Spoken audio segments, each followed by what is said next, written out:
rahoton da muka samu ga manyan 'yan ta'addan nan da muka kama sun ka ce muna to akwai wata shawara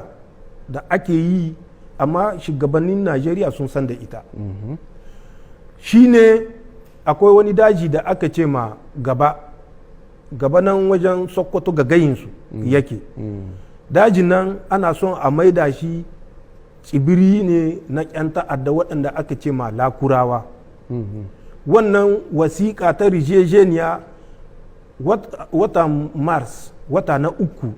rana 4 ga wannan wata an ka yi ta tsakankanin 'yan faransa da iswap don wannan rijejeniya budewa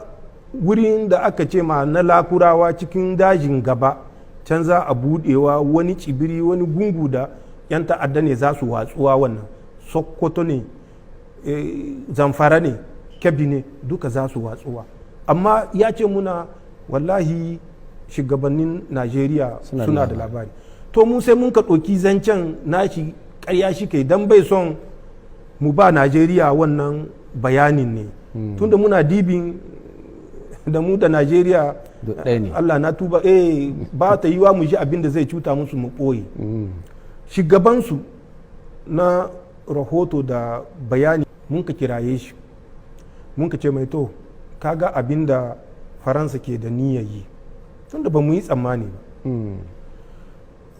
ya ce to yana turowa mutane su zo su kwashi isasshen rahoto ya turo mutane gidan kaso nan ya mai ne cikin ƙasa ne babu inda ba a kai su ba sun ka tattauna da 'yan ta'adda tunda ba guda ba biyu ba 3 ne mun ka kama abu ne da nasiri ne ba za a gayin shi ba sun ka tattauna da su sun ka gaya musu ga abin da faransa take son ta kirkira sun ka koma da wannan rahoto sai da baya ne kaico mun ka gane da zamba cikin aminci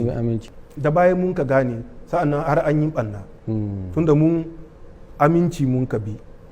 ashe ba haka ba ne